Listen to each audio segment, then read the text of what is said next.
only on the Nintendo Entertainment System. Now you're playing with power.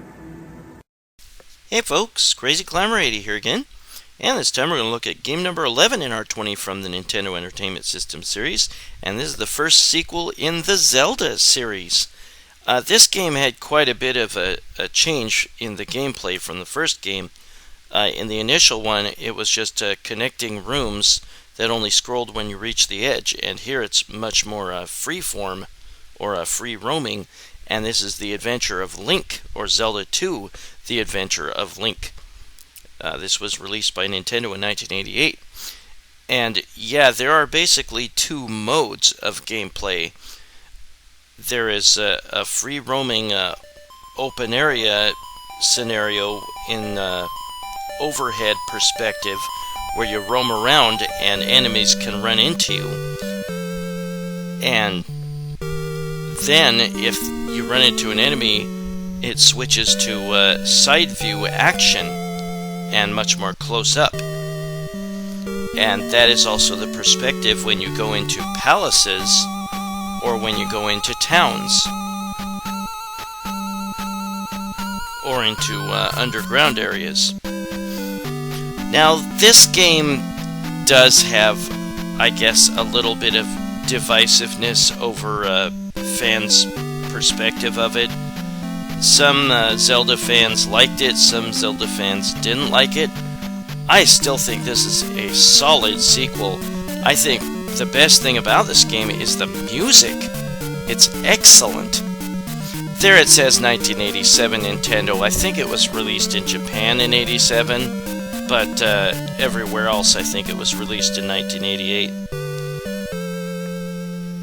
But you get to insert your name as you did in Zelda 1, I believe.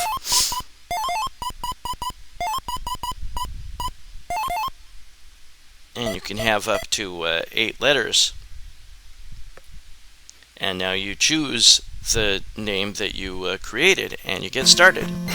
Now I guess the story goes that I think with Ganon's dying breath, he cursed Princess Zelda into a deep sleep, of which she will not wake unless Link undoes the spell with six magical gems. Now we start by going in this cave here, and note that Link is just suddenly getting hit. That's because I do not have a candle. You need to get that in the first palace. And once you get the candle, the room is brightly lit up. There will be some reappearances of enemies that were in the first game, The Legend of Zelda, which was a better game than this, but this is still really quite solid. Now, as you defeat enemies, you will get experience points.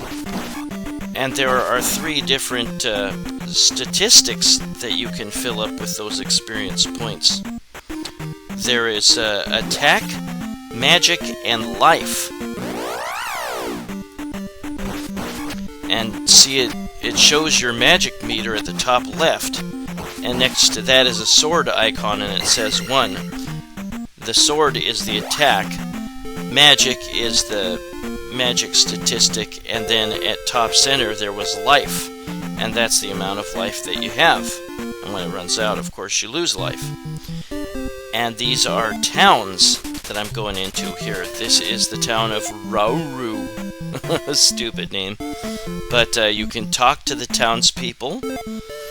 You can go in some of the houses. I know nothing. This house that you go in, this gal will restore your life. And there's another house with an old lady and she can restore your magic meter. If you see somebody come out of a house, then there's probably some sort of secret. Talk with my father before you leave town, so you follow her. There will be spells that you can learn in these towns. there are a couple instances where you can learn new moves. There is a move where you do a downward thrust when you jump and stab downwards, and there's an upward thrust when you stab upwards. And this magic he gives us is shield magic. That increases your defense. And there will be some bags that say P, the letter P on them. Don't call them P bags. But they will give you free experience points. And I have the opportunity to apply those experience points to a certain statistic, attack, magic, or life. But only if you have reached that criteria of points. See, it's 50 points, 100 points, or 200 points. And you can choose to not apply those points to one of those statistics. And then you'll just have to keep adding more experience points later on to another statistic. But note that there are slime icons and there are big monster icons. That determines the difficulty of the enemies that you will encounter once you bump into that icon. That is what happens if you fall into the abyss. You'll automatically lose a life. There'll be lava, water, whatever you can fall in and die. And there I picked up a trophy from that cave. And you need to take it to the town of Rudo. And there will be a gal that will come out of a house. And again, if a gal comes out of a house, there's probably a secret involved with her. You need to talk to her. So I'm going to find that one gal. And there she is. You saved the trophy. Come see my uncle. You can find more backstory on the trophy or other things that you need to collect from the various townspeople. And now I learned the jump spell. You can jump very high. And there is a number next to those spells that indicates how much of your magic meter that spell will use.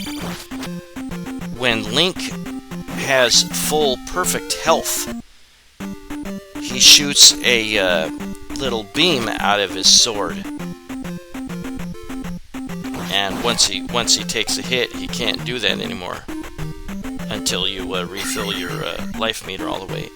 There will be these poison bubbles rising from the water sometimes. Yeah, you gotta kind of be careful around these areas because you can fall in and lose life. Now, in this area and a number of other areas, you can collect a heart icon and you'll increase your life meter by 1 block. You can do the same with the magic meter. There will be magic icons or magic bottles. And you can have a maximum of 8 blocks. And we are going to take a look inside the first palace called Parapa Palace. And maybe Parapa the Rapper lives here. Now there are these kangaroo type knights or whatever the hell they're supposed to be. And some enemies, note that I do not have a key, I need to go get one to open that door. Some enemies will reduce your experience meter if you touch them, and there's a key. There is a spell that Link can learn, and there are skull icons that will give you 50 experience points. Those are kind of nice to farm early on, but they take forever to kill until you get your attack statistic brought way up. I put on a cheat here, I think, that gives me infinite energy. Sometimes there will be strategically placed experience point bags, and you'll have to be careful not to fall into lava Oops, I do not have a key here. Went and got a key. Now here is the first item that you can get inside palaces, and that is a candle. And we'll scoot forward to me beating the boss. This boss, I think, is called Horsehead. And he can be kind of tough for beginners. You have to just kind of learn how to barely jump forward and slash his head and then back off. It takes a while getting used to. Like I said, some fans were divisive over this game, some Zelda fans, but I really think it is a solid sequel. I think I took off the infinite life cheat here and beat him. But when you beat the boss, you get a key, because you'll have another door to have to go through. And then you will place a magic seal or something, or a magic gem on the statue there, and you will get your life and magic refilled, and you will get experience up to your next level of whatever statistic you have coming up. Now I have everything at 3, which is nice. We're not gonna do a playthrough, because that will take forever. But yeah, you'll see different scenarios depending on what kind of terrain you're walking over when you run into an icon, be it the easier slimes or the tougher monsters. And here is where you will definitely need to use the jump magic.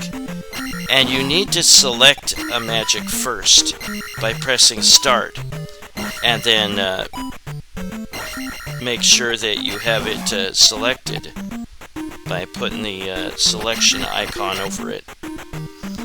And here's where I need to use that. And then you press select. And now I can use it. But you can only use it for the screen that you're on.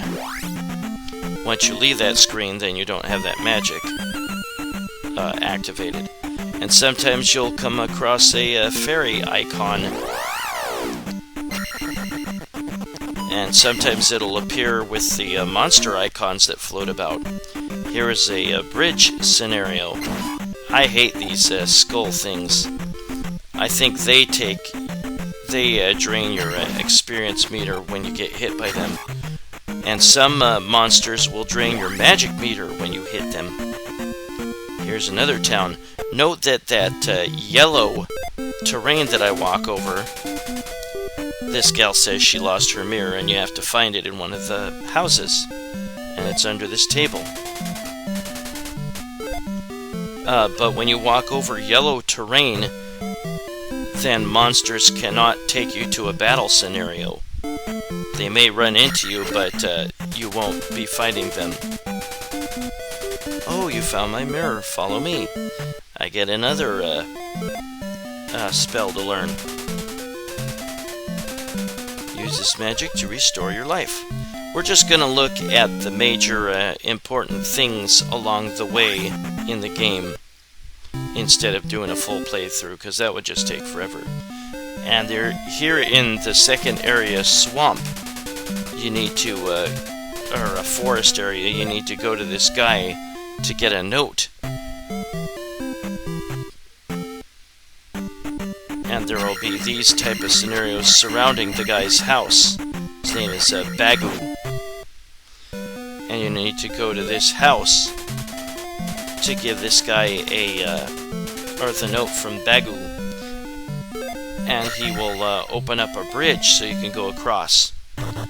Eventually there will be a spell, you know, try not to make a joke, that'll turn you into a fairy. But you will actually be a flying magical fairy, and you can fly across areas where you would otherwise need a bridge, like across water. Those slimes, they're kind of annoying because they're weak, but they have little hop patterns that are kind of random, and they can bump into you if you're not careful. yeah, like I said, you can elect to cancel and wait for a different attribute. Yeah, there's various enemies that your shield won't block their attacks. You have a default shield. That's good for blocking magic attacks, but not like fire.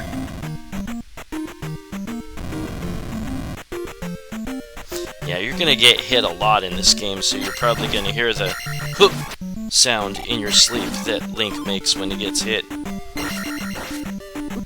Now note that I think Link is a little bit older in this game than he was in the first Zelda game. He looks kind of like a prepubescent kid in the first game, and in this one he's like in his mid-teens or so. Maybe a little older. And in the area called Death Mountain, in which there's all sorts of places to go, you want to get the hammer, and once you have the hammer, you can break that boulder and go in where it was and get another magic jar. These guys I really hate. They drain your experience meter when you get hit by them, and they fly all over the place. They're so much easier to deal with once you learn the thrust technique. And some, starting with I think the second or the third town in the game, sometimes the citizens of a town will turn into a monster.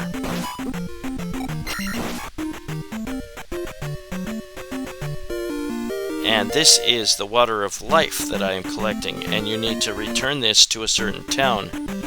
And they're all scattered throughout the game. I think there's 6 locations or so. There will be extra life icons, and you will get an extra life. You only have 3 lives, so collecting those would be nice. If you die, here's another town. If you die, you can continue where you left off, but you will start back at the beginning, I think, of the game, or maybe the beginning of a palace or something. But you will have all your stats and everything, and by that point you should have enough items or whatever to. There's an instance where you have to use jump in a town. You will have all your items and stuff from when you last died if you continue, and it'll be, by that point, you'll probably be much better equipped to get back to where you were. And now I've learned the downward stab technique, and you just thrust your sword downward as you jump. And here I'm giving this old woman the water of life, so she takes me inside her house, and there's a wizard where I can learn another spell. This magic word will give you power. And this is the fairy spell. And using the fairy spell makes you small enough that you can go through doors in the palaces and you won't need a key. Kinda nice to know. The fairy can still be killed if it takes enough damage, but often you can fly high enough so that you can avoid the enemies. And this is the second palace. I forget the name of this palace. This is the Midorro Palace. And Midorro means green in Japanese, so it's fitting because the color is kind of green. Those flying heads, and here's me going through a door with the fairy spell. Those flying heads, I think they reduce your experience when they hit you. That's super annoying. And here's a new instance, is falling blocks. these blocks will hurt you if they fall on you. And if they bar the way, then just back out and go back in again. They'll fall again. But with the glove that I just picked up there, I can break blocks. And this guy is you can down thrust his head, so he's really not that tough. Oops. And again, I collect the key, go through the door, and go put another gem in that statue. And again, that'll fill up your experience meter to the next statistic, which is magic. And I'm going to cancel. You can get a maximum 8 for each statistic, 8 levels. And here's a hidden area right here, south of that central tombstone. And in this area, I need to use the fairy spell.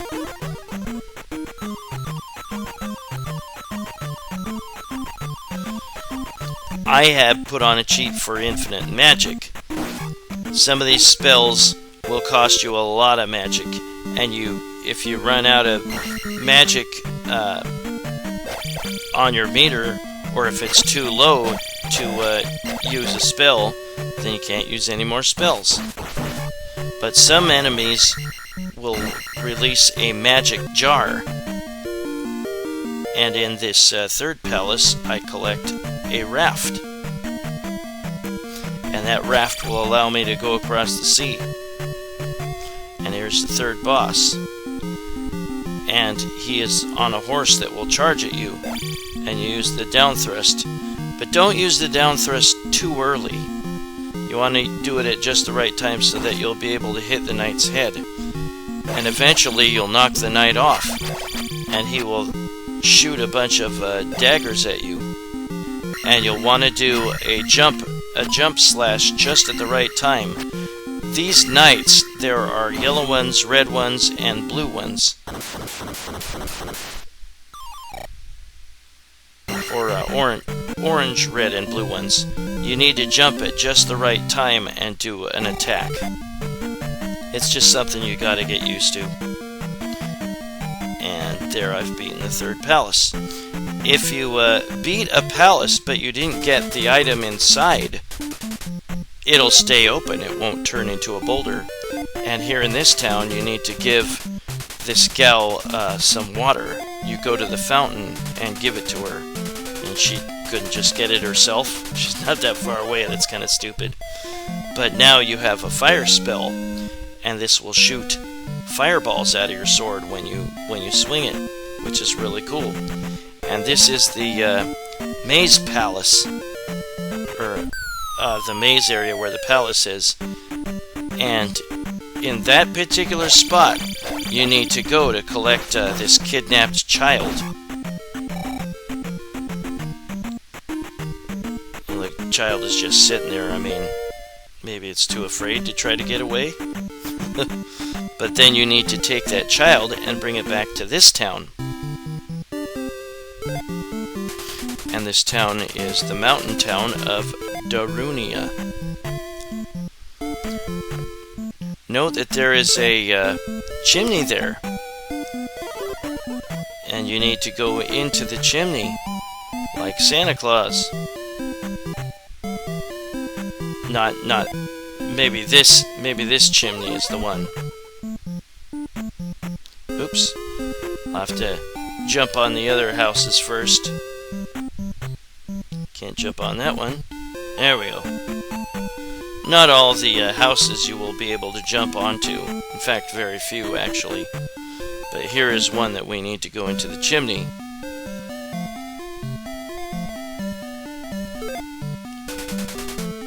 When you jump, press up to stab. Now we learn the up thrust.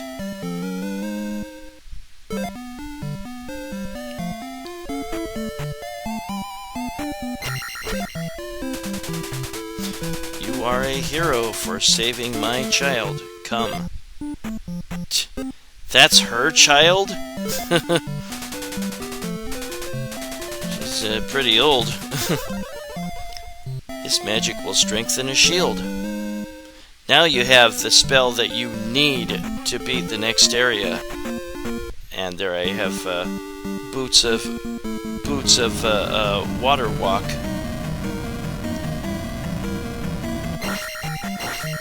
I think I already picked them up from this palace. Inside this palace, there will be various warp areas. You can fall through the bottom of the floor and not die, or through into the abyss and not die. You will just simply warp to another area of the castle, and you just keep on warping until you get to the area you want to be, perhaps. And then I turned into a fairy and got through.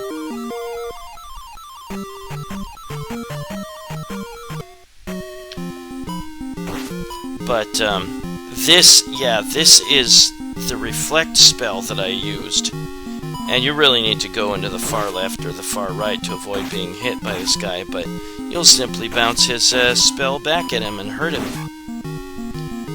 Just like that.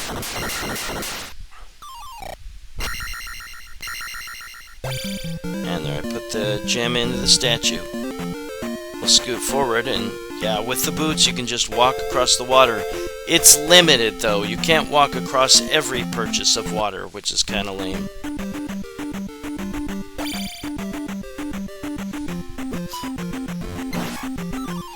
Yeah, I've got on infinite magic, infinite energy.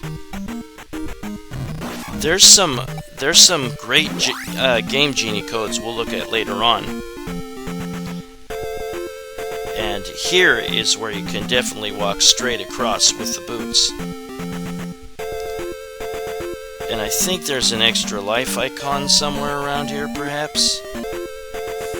But for now, we're going to. There's the palace, and it is straight across from where you walked off the dock or the edge of land.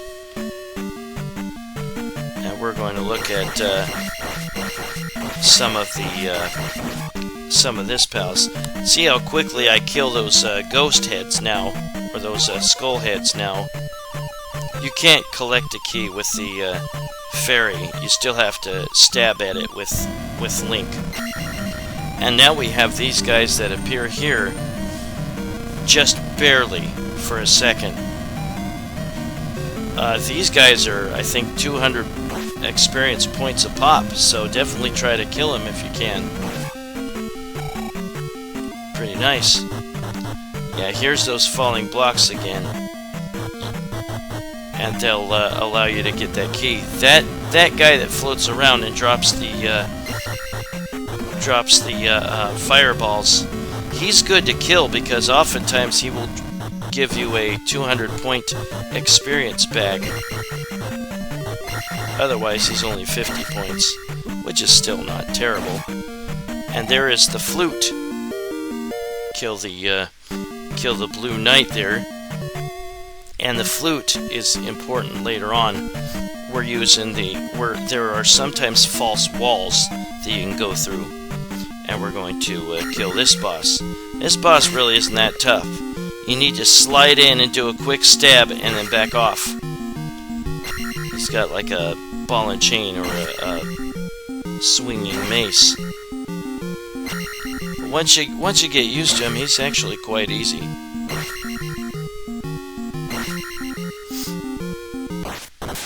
I can't remember the names of all the bosses. They have goofy names. And there, I'm going to max out my attack. So I'm as strong as I can be. And once you've maxed out, and here's I think this is either a heart or a extra life. Heart. Yeah, it's frustrating how limited the water traveling ability is. You had to use the flute right there to make that spidery or whatever icon go away. And there will be certain areas where you have to go through in order to pass. And this is one of them.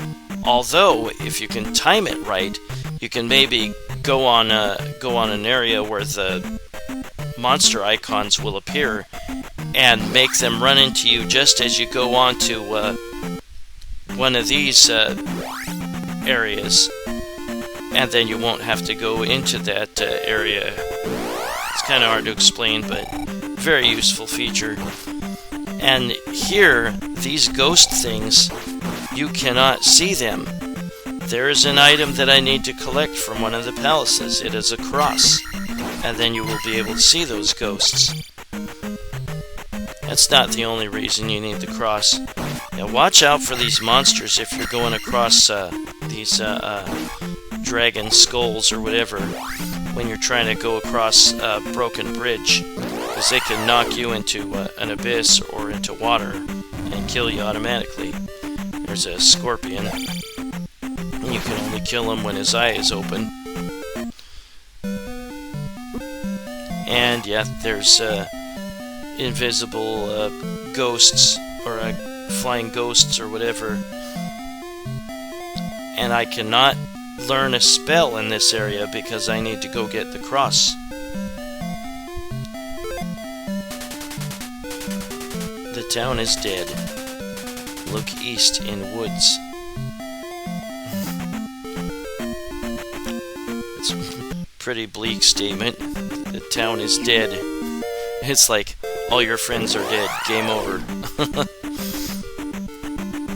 And note how strong the monsters can get later in the game when you're forced into a battle scenario. These hopping flea things can only be killed by the fire spell. So you have to hit them with the fireballs from your sword. Now in this area you need to use the hammer, and you can cut down the forest area, even though it's a hammer, which is weird. I think a machete or a sword would be more fitting. And this is the hidden town of Kasuto. We had to flee Kasuto. Ah, that's the gal I need to talk to. You deserve my help. Follow me.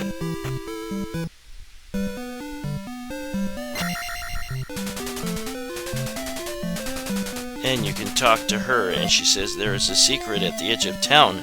So there are two things that you can acquire in this town. There's a magic bottle. So now I have a full health meter and a full magic meter. 8 blocks. And here we can go into this room, and you go into the chimney, or the fireplace. Remember the magic word. And you get the spell. This is where you use it.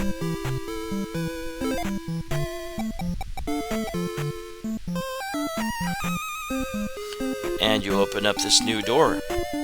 And in this door, you can forget about having to collect keys anymore, because this is the magic key. And you can see all the major items that you've collected at the bottom of that pause screen. And you use the flute there to make the second to last palace appear, the 6th palace. And that area that I used it at was called the 3-Eye Rock.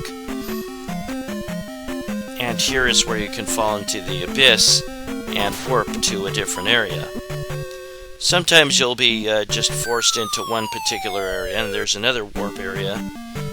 Like here, you'll be just forced to here.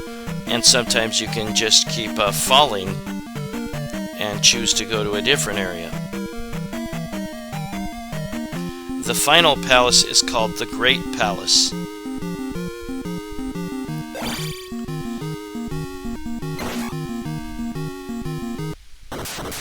And this boss is another knight on a horse, but it is a sub-boss.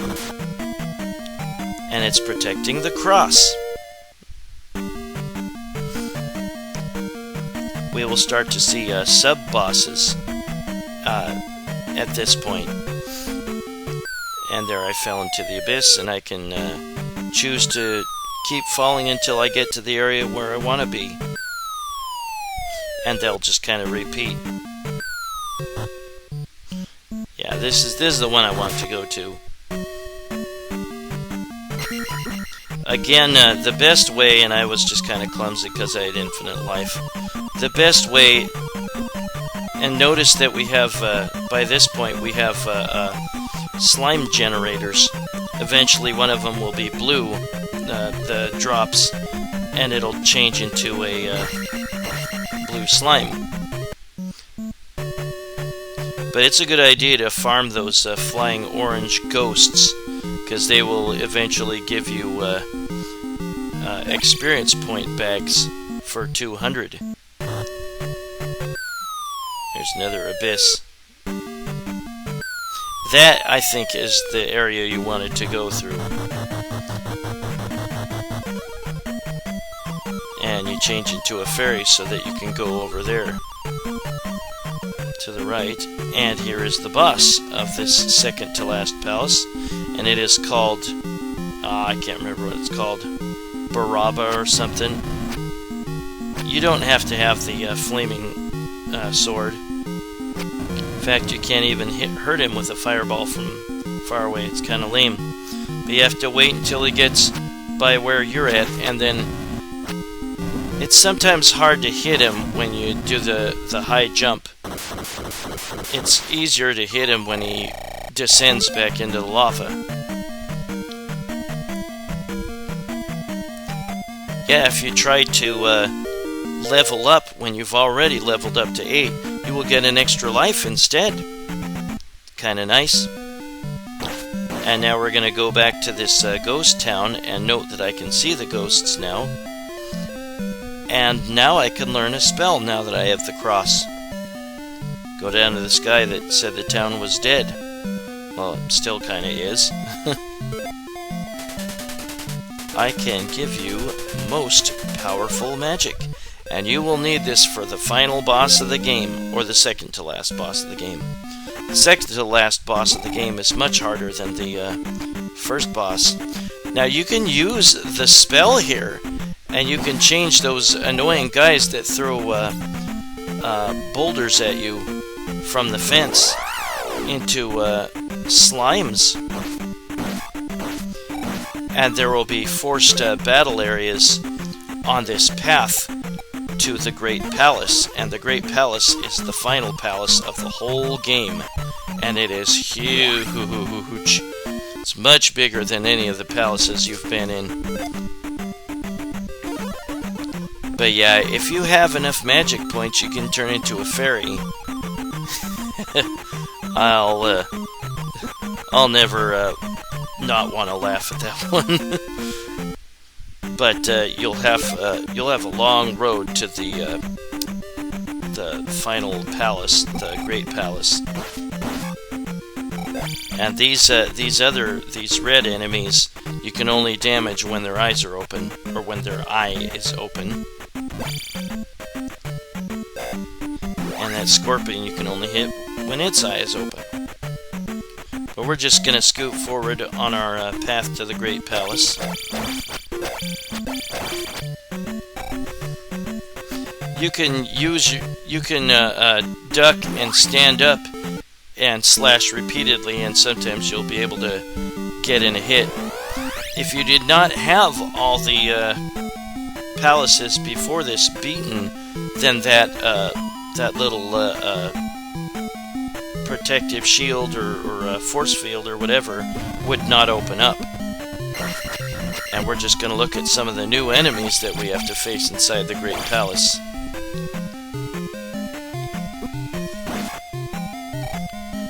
The slimes take a lot more hits to kill, perhaps. There'll be false walls sometimes. And there's a giant frickin' skull. Yikes! I don't think he does a ton of damage. I can't remember for sure, but we've got enough experience that, or enough attack damage that he's easy to kill. And there's a false floor right there. Sometimes those bird knight things can appear in these blocks. Yeah, and there's a giant slime. Yikes. The first time I played this, that scared the living crap out of me, seeing that giant slime just all of a sudden appear. I used to have this for the NES.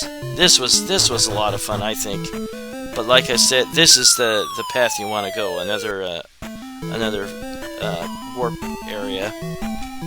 Like I was saying, there's some blocks where the bird knight will appear. I don't know what its name was. I'm just going to call it Bird Knight. But we are close to the end of the game. And this is where you need to activate the jump, and you need to activate the fire spell. And use thunder, because it will damage him. Otherwise you can't beat him. And then you can do jump. You don't have to have fire spell. But you have to watch out for his fireballs. You have to move in between them. This guy is really tough. And then he'll give you experience, and he'll give you a key. But it's not over. This boss is so much easier. This is your shadow. This is another Link, but he's a shadow. He is easy. Go to the left corner and duck and attack. Your shadow, just keep attacking. Your shadow might eventually get an attack in, but you're going to easily beat him. Unless you were low on life when you beat the last boss. And once you beat him, the game will end.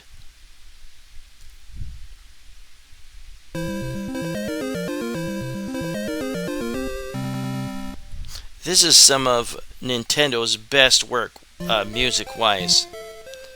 And now you hold 3 Triforces, I guess. And Zelda will awaken.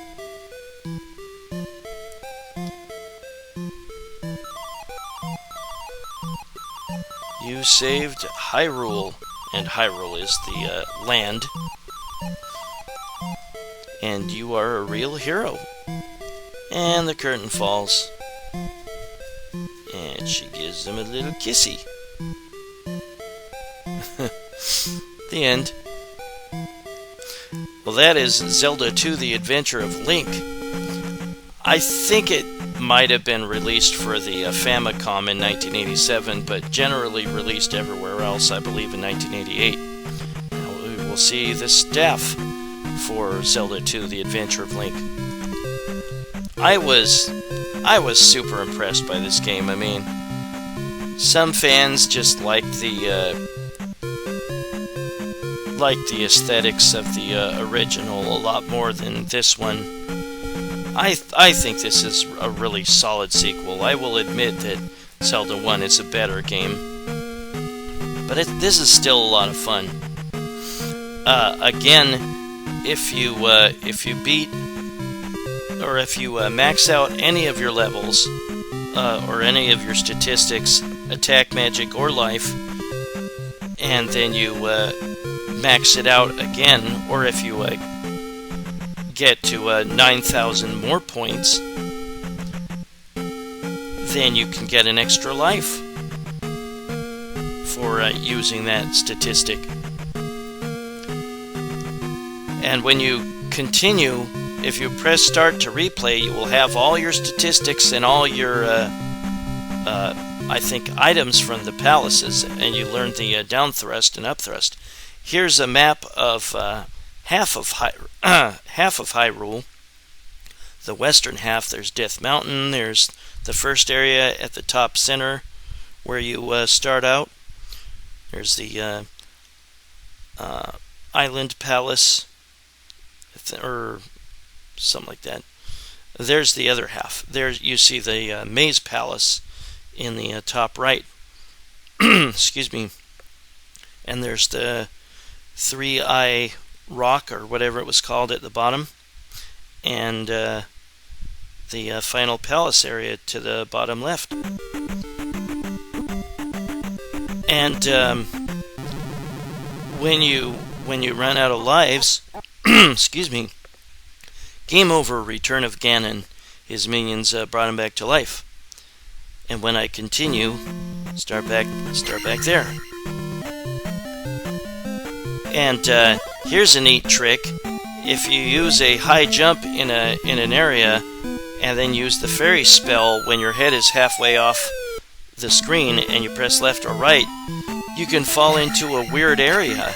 There are some interesting weird things that can happen if you use that trick. This is the Great Palace. Let's do it again. Press left or right when you're a fairy after your head was halfway off the screen. And now we're outside the palace. Weird. You can do it in towns too. Certain ones.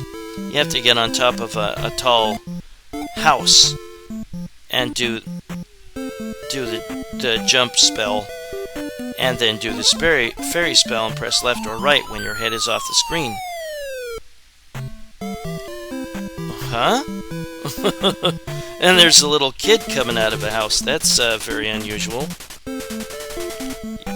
And sometimes they say weird things, or you might get stuck. Something might happen where you might get stuck. And we'll go into a house and what? We warped just at the outskirts of the town. And this time the town signs say different things. I know nothing. And weird. But sometimes there's useful things you can do with those tricks. And there's another trick.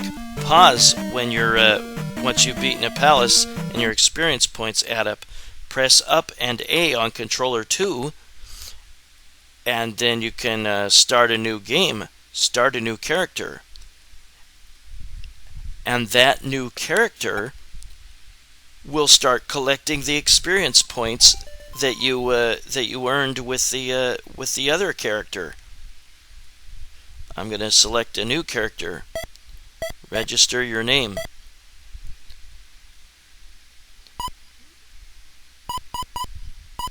I don't remember what I put here. Oh yeah, Duders. But then you play as that character, and the experience points that I got with Russell will start adding up for Duders automatically. Isn't that nice? Very, very cool trick. Well, now we're going to look at some cool Game Genie codes. Yeah, codes for infinite energy, infinite magic, hit anywhere to hurt enemies, walk through walls in the overworld, infinite keys, super jump, more experience from enemies, don't lose experience points when increasing your level. Very, very, very, very useful codes. Try to remember those or write those down. Well, that was game number 11, Zelda 2, The Adventure of Link, created by Nintendo in 1988. Very, very good sequel. The original is better. Well, this is Crazy Climber 80. Say thanks for watching game number 11, Zelda 2, The Adventure of Link, created by Nintendo in 1988. Thanks for watching, and I hope you join me for game number 10 soon. Take it easy, everybody, and stay cool. Bye-bye.